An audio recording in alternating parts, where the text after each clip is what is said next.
You are watching Domus Crypto Lounge Podcast, Episode 4, with Alex and Chris.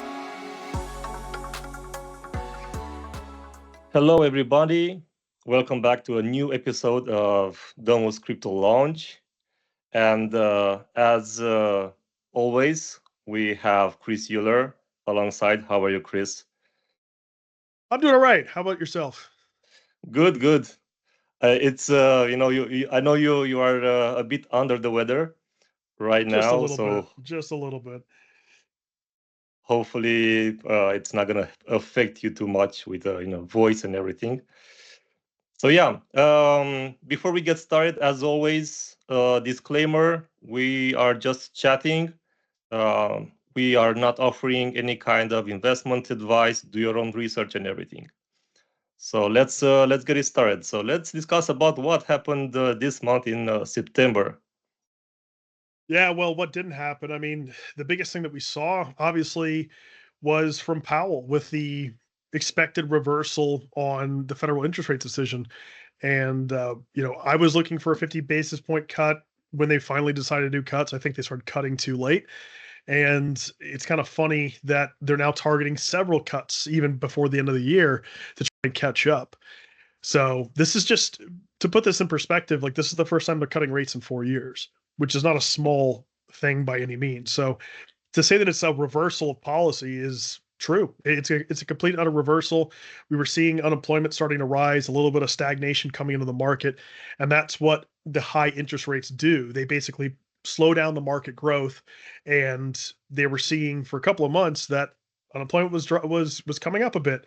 So was it overdue? Yeah, I think it was overdue by probably at least 2 sessions of the federal interest rate meetings. But then they said, "Oh, we're cutting 50 basis points," and I think most forecasters put 25. So they're being more aggressive with the cuts, which means that it's not a direct correlation of the market has to go up now, but it is longer term, more beneficial for the, you know, general stock market, crypto in general, to have a continuation move. Yeah, and I was looking at the expectations about the size of the cut, and most of the people were looking at 50 basis points, and just like 30% or something like that, they were expecting 25%, and I was a bit worried. Sorry, 0.25. I was a bit worried because if they decided to go for 0.25, that would have meant that the majority would have been disappointed and would have traded in consequence. So I was really glad to see the 0.5 cut. And the next day, almost, the party was almost broken with the Japan rate cut, but unfortunately, they decided not to move anything. So yeah, that triggered an upside in the market, and it's been really good since then. But before the rate cut in the US, the first week of September was kind of rocky. Let's talk about that as well. Yeah, I mean, talking from the last time we did the podcast, I don't remember exactly what date it was back in August, but yeah, we had a really nasty flush out going into the end of August. Started bearishly backtesting stuff and losing, going to new lows. But the big key there is that even though we did flush down really, really hard, we've created a technical higher low from what we did back, I believe, at the beginning of August. So all in all, there's still, the upside drive is still in place for potential continuation. We just need to continue that momentum at this point.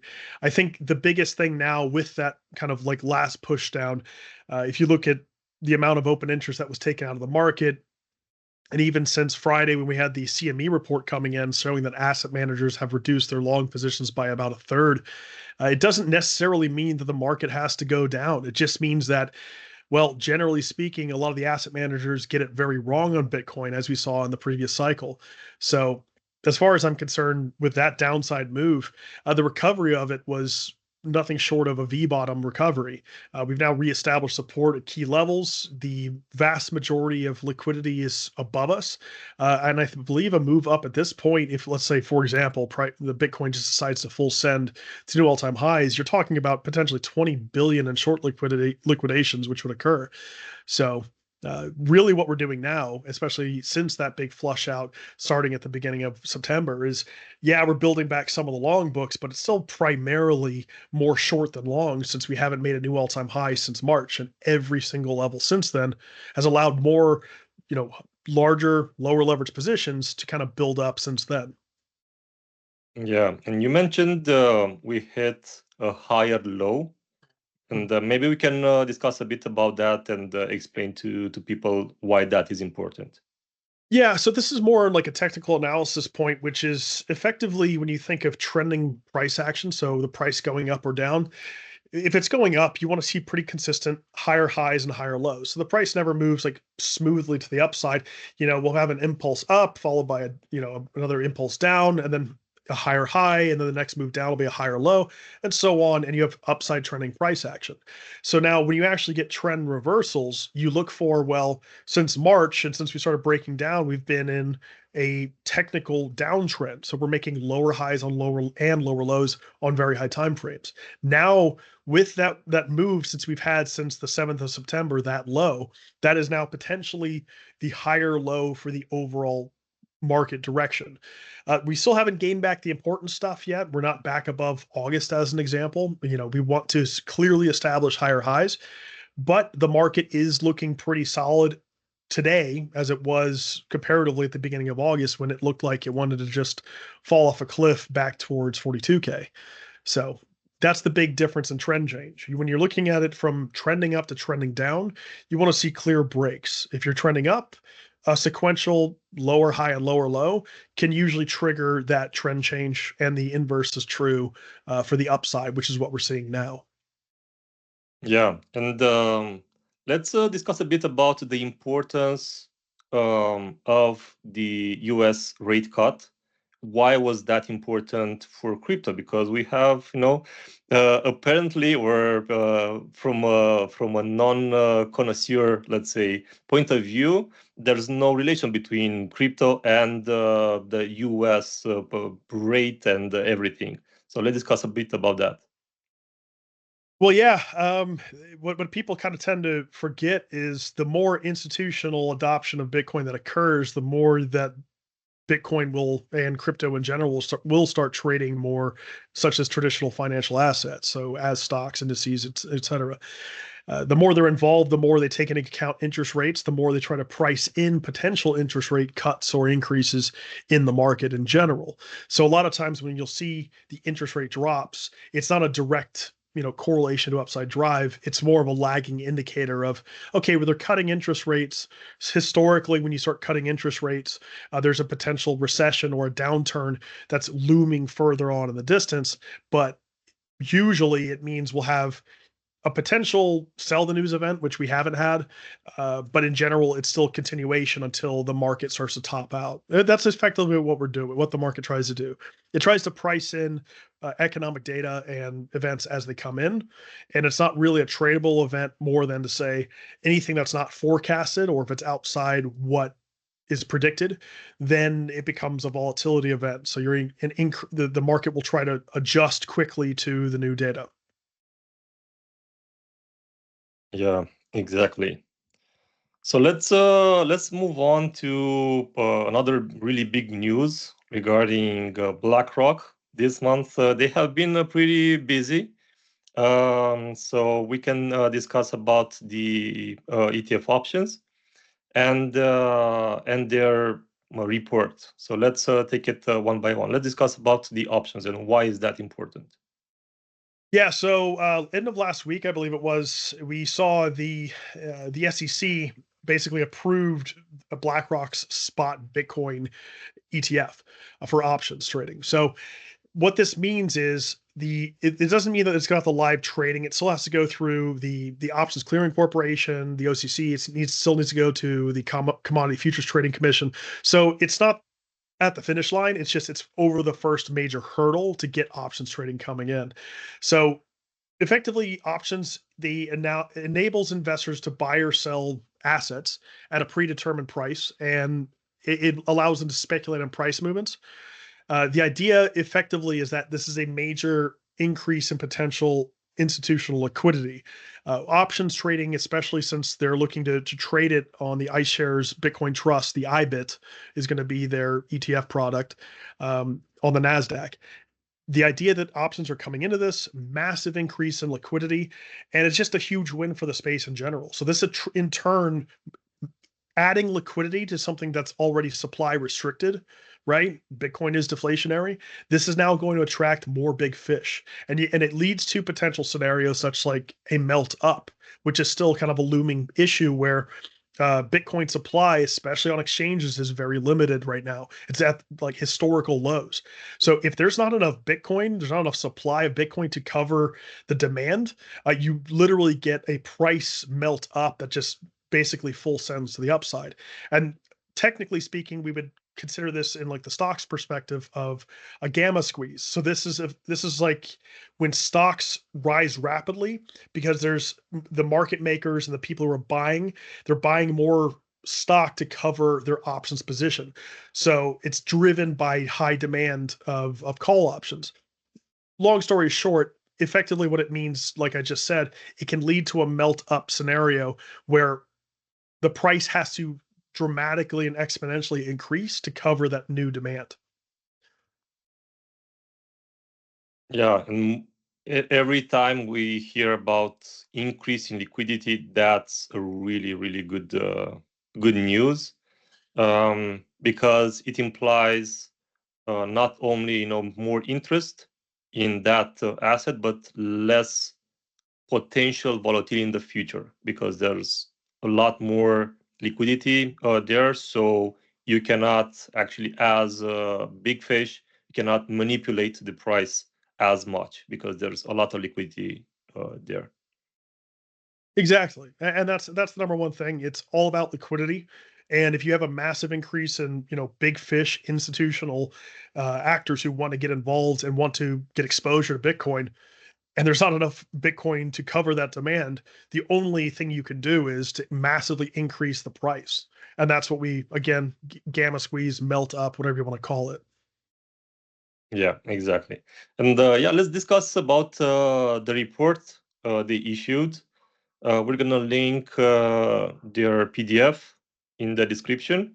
But yeah, let's discuss about it because it's, for me, it's like a signal that Bitcoin is gonna be a major asset. Oh yeah. I mean, that's not even a question. I mean, for a lot of us who've been, hodlers for a long time, it's a revolutionary change in our understanding of money. And what we see now, especially with the BlackRock report, the way they're positioning themselves, the way the biggest firms on the planet are positioning themselves with exposure to Bitcoin specifically, and subsequently to the rest of the cryptocurrency market, but primarily Bitcoin. They're looking at it as a risk-on scenario where this is a deflationary hard cap asset that has a max supply of 21 million. I'm sure they fully understand that a large percentage of that, so maybe 20-25% of that entire supply may be potentially completely lost in the sense that there might be 4 million plus Bitcoin that are inaccessible. They've been lost to the ether of the internet. People have lost hard drives, pins, secret keys, that type of stuff. And that Bitcoin's effectively out of the supply but can't be counted because it can't be perfectly quantified. So they're seeing that as well. They're seeing that as, as the geopolitical events become potentially more disruptive and there's more fear, there might be that flight into a safety option. So they're considering Bitcoin as a hedge against everything, if I'm reading this correctly. Like that's the big thing. They're hedging it against the rest of the global market because the rest of the global market is just a debt-based economy, and that's not sustainable when you have massive increases uh, in government accrued debt every year. That's becoming completely and utterly unmanageable. Yeah, and in the past, the usual safe space was in gold.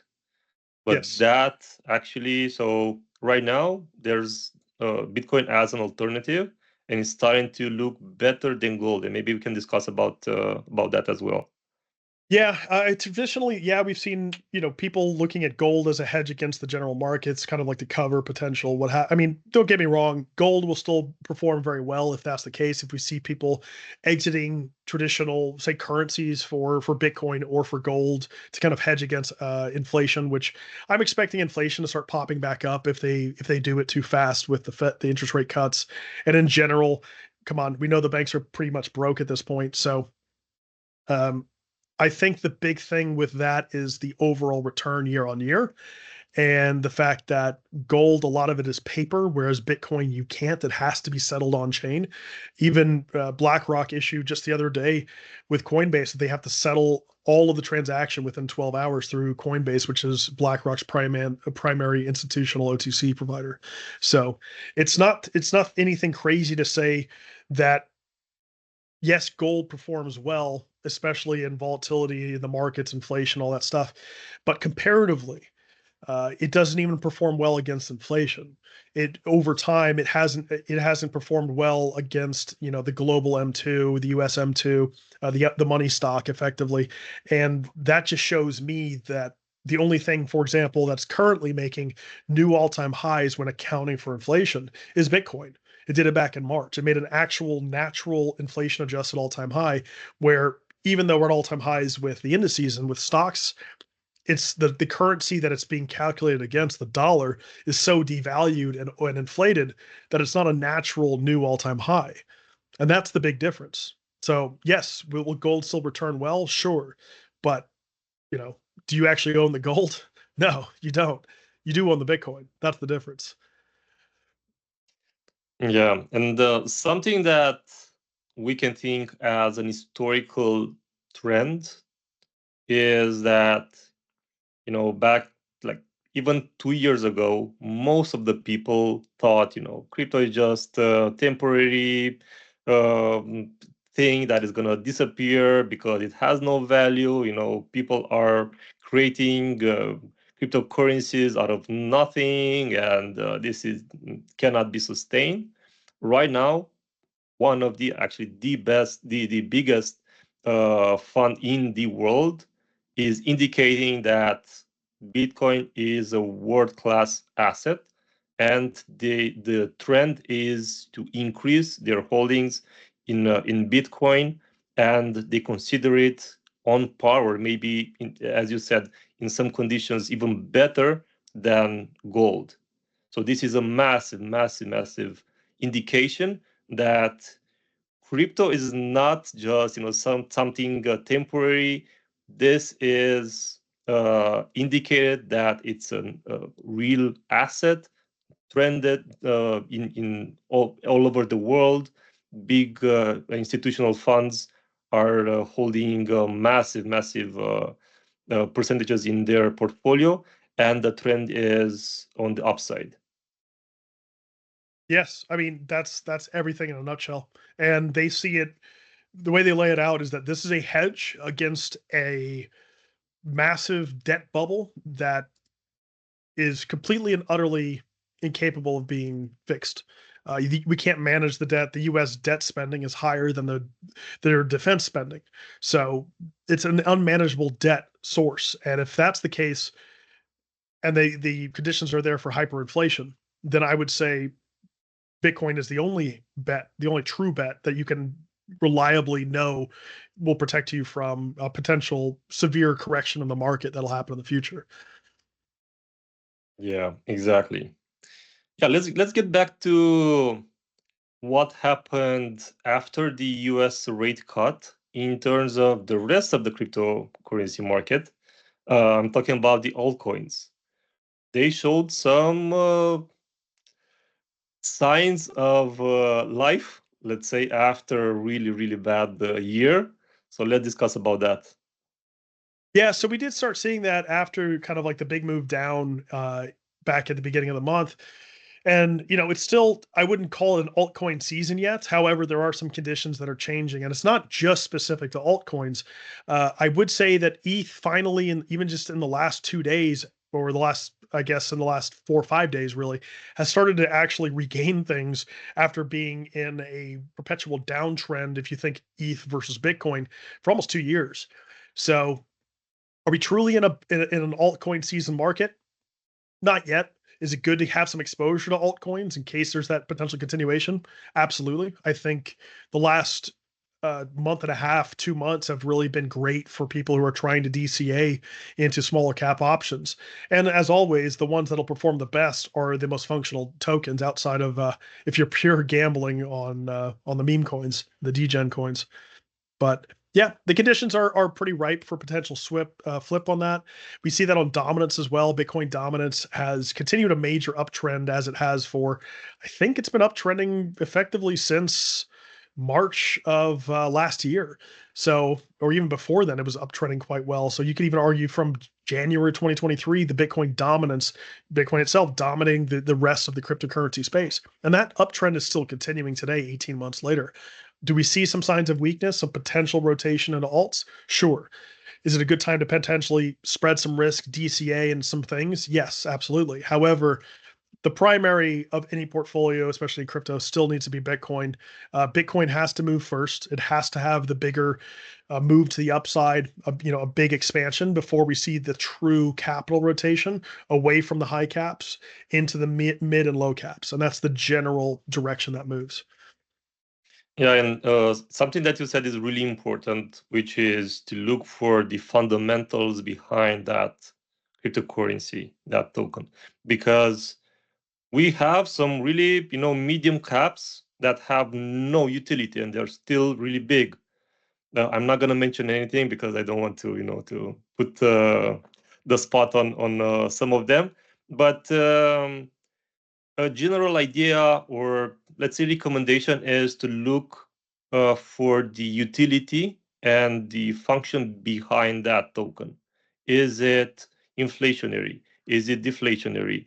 Does it have a lot of sell pressure or a buy pressure naturally? So these are some things that you should be looking at. Absolutely.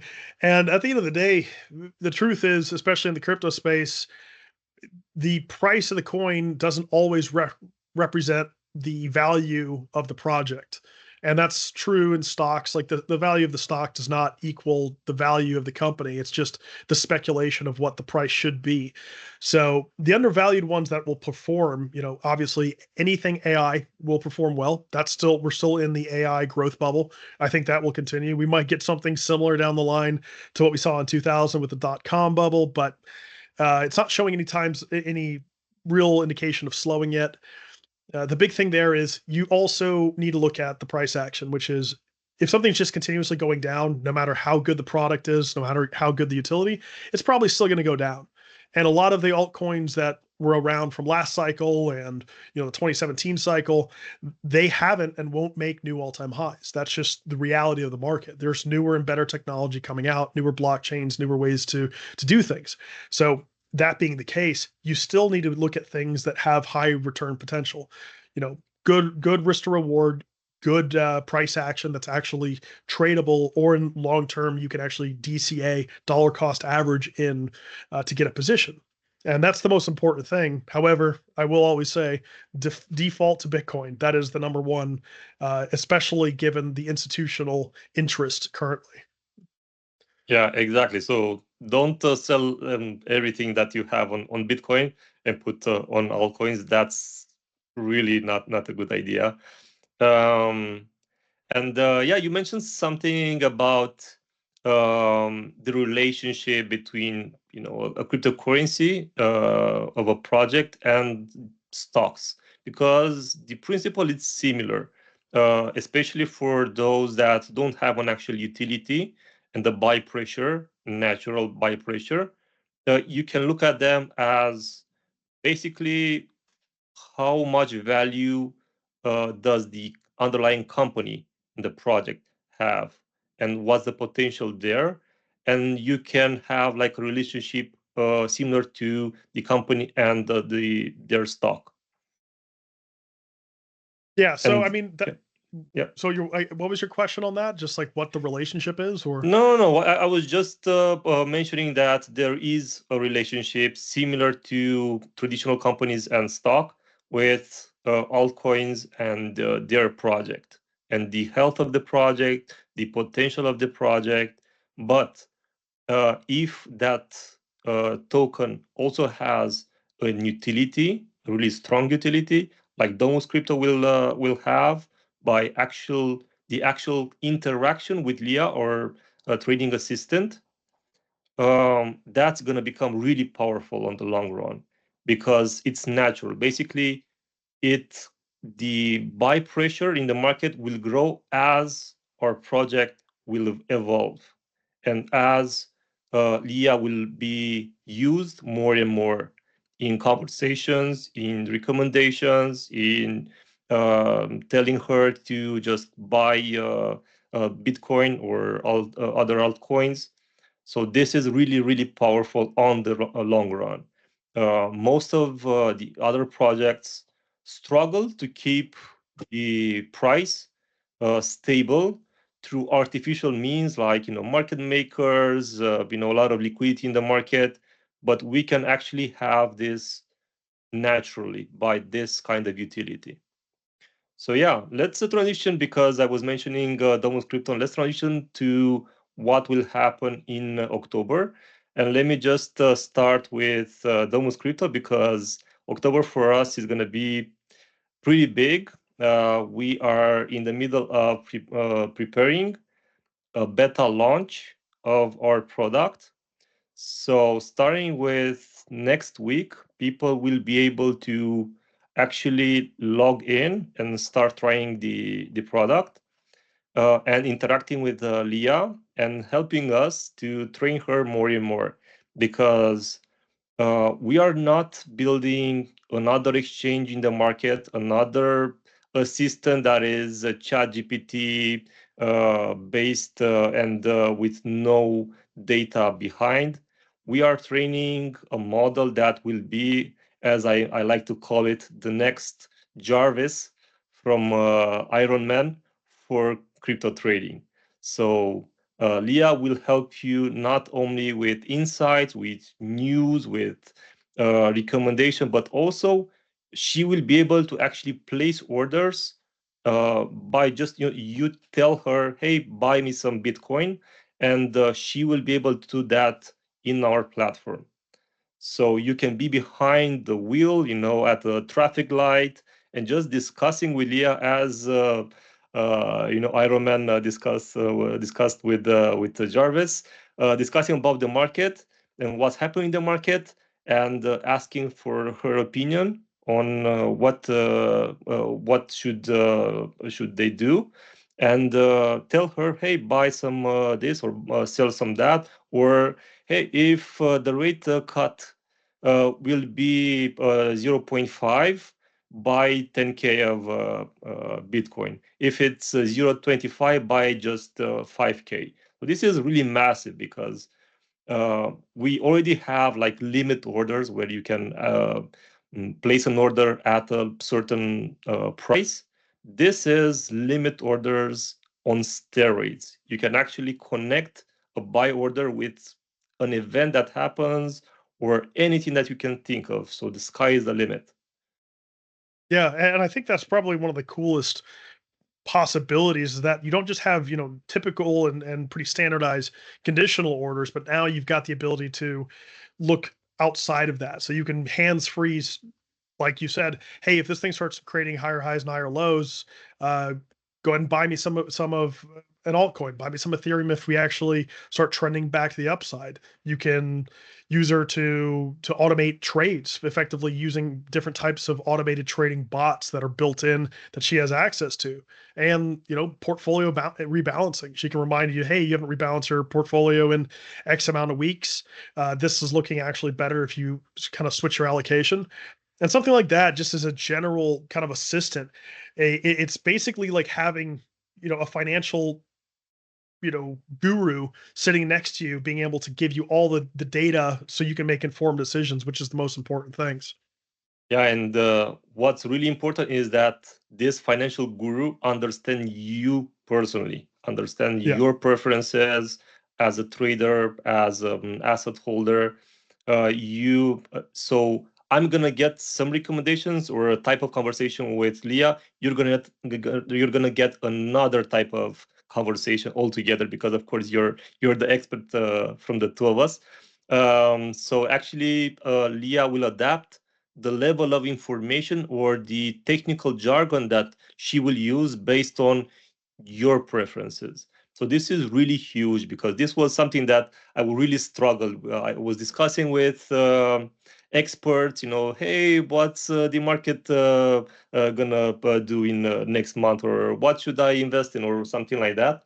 And they were just telling me, general things, and but really, that didn't feel like something that I would do. It felt like something they would do with their knowledge. So I placed a lot of orders without understanding why I should place them, and importantly, when should I close that position when the market is changing. And I lost quite a lot of money doing that because I was hoping, to recover, like a passive trader, let's say that I am. And yeah, this is something that Leah can really, really help you by keeping you informed what's happening in the market and what to expect in the future. Yeah, and that's like you said, the communication is everything, because that's probably one of the most intimidating things for new traders or people who are trying to get exposure to the space by, just buy me $500 worth of Bitcoin or something, or set up a recurring transaction where instead of maybe putting $1,000 away a month into your retirement fund, which will be with inflation will devalue consistently over the next decade or so, you can have it DCAing into Bitcoin for you automatically with, again, in the language that you can understand. And at the same time, you've got advanced traders who have, a higher understanding of, price action, different market effects, market things that are occurring within the global financial markets, and especially when it comes to more advanced and complex orders, and being able to facilitate help on that side. I mean, it's kind of a full spectrum capability in my mind, because you're not just assisting the new traders that are trying to get exposure and need, someone effectively holding their hand and showing them how things work. And at the same time, you have someone who can really, assist higher level traders, guys who are trading with larger portfolios or have, years or even decades of experience. And that's invaluable. Yeah, so please drop a follow on our X platform. We're gonna leave the link into the description. And we're gonna announce when we are live with the beta platform. And yeah, try it out because we're gonna have a quest system. So for every action that you're gonna do in the platform, you'll be rewarded with Domus coin. So that's pretty exciting. It's gonna be really gamified. We're gonna have a lot of quests, a lot of things that you can do on our platform, and that's gonna help us train Leah even more, make it better and better. So yeah, exciting times ahead. But get back to the market and what to expect in October, besides the beta launch of Domus Crypto.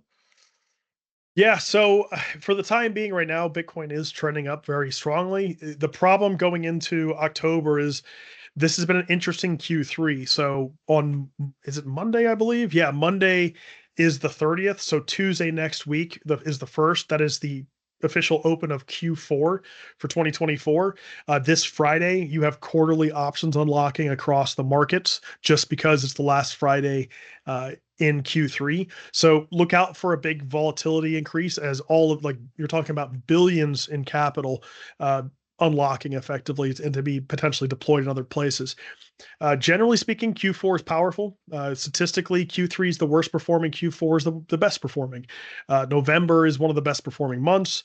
It generally right now looks pretty decent for upside. It doesn't look terrible by any means. This could change if certain parameters are met. Losing structure on Bitcoin at 57K, that starts to break a lot of things back to the downside. We really haven't established a new higher high, regaining say 65K or 66K, which would really indicate a potential new higher high in the general price action. But the number one factor here as well, which is the shenanigans we have to go through in the global markets every 4 years, is the U.S. presidential election. So that's a completely volatile thing, especially going through October, and then with the first Tuesday in November is when the votes are finally counted and tallied on election day. So between now and then, it's going to be a bit of a wild one, I think. There's not really a lot of market stabilizing effects coming into place. I think with the geopolitical situation, it's very uncertain. We're hoping for some more stabilization going into Q4, but for the time being, you have to follow the trend, and because it is your friend. So currently it's trending up. It's looking nice. If we do start breaking levels and losing, going lower, you can hedge off your spot. But I would say this as a cautionary tale: don't trade away like your fear in potential downside on Bitcoin for like and throw away the future gains. That's the number one thing. So if they're going to really try and get retail to let go of their bags, they're going to potentially do something painful. And they've been crushing retail. Retail's basically tapped out on a lot of different metrics. So I would expect at this point the idea that the Bitcoin price will be significantly higher in the coming weeks and years is always there. And if that's your long-term outlook, don't trade away, short low time frame gains for higher time frame, longer potential, macro movements. That's the number one thing. Don't sell your Bitcoin. Not now. There's no point. Yeah, and keep in mind that the big wallets are still accumulating. So this is a really, really important factor.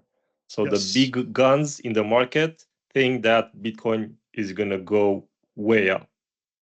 Yes. And that's always the number one thing, which is just look at the top 100 wallets. Are they distributing or are they accumulating? They're accumulating. It's the people with 1 to like 100 Bitcoin or less than 1 Bitcoin that are happily selling at profits in these areas, and that's fine. If that's your outlook, if you want to sell it now to where Bitcoin's going to add another zero eventually, whether it's this cycle or next cycle, it's going to happen. It's a deflationary asset, and all I would say is be patient. Yeah, there are some voices that say that Bitcoin is gonna go like to 120 by the end of the year. I'm a bit more conservative in my prediction. I'm in Barcelona actually today, and I'm gonna be in Switzerland next week. And every convention has like a question on how do you predict Bitcoin going by the end of the year? And I'm looking at all the investors, VCs, and other crypto people at the convention, and most of them are saying at least 100K. So a lot of optimism, in my circle, let's say. My prediction is around 80K, so I'm more conservative. But yeah, I saw there 150, 120, crazy, crazy numbers, optimism around the table. So yeah, I really think Q4 is going to be really good. Historically, maybe one of the best. But depending on the volatility with the elections, we're gonna see how big the uptick will be. I'm really really optimistic on this quarter. Yeah, I am too. I think the idea here is that we still have a continuation move. There's a lot of metrics that show that up an impending potential powerful recession or is still looming on the horizon, but it's not here yet. The idea in my mind is that the general market would still look for some type of exit, and the conditions are not there really for some type of exit in Bitcoin. There's we're at decent all-time highs on the S&P, on the ES, but in general, I don't see us doing a major correction until around about the election cycle. It's usually a time when there's a lot of shakeup in the general economic market, and I would expect any type of shakeup at this point to be met with incredible strong demand, especially for Bitcoin, given the fact that you've got the biggest firms on the planet, as we see with BlackRock as an example, saying that it's one of their, big new changes in their overall allocations. They see this as the future, and until that changes, I'm gonna I'm gonna roll with the big guys until the market actually says otherwise. Amazing. On that note, that really positive note, Chris, thank you so much for Thank your you. input. As always, really insightful. And everybody, see you next month on another monthly recap. Thank you, everybody. Bye. Bye.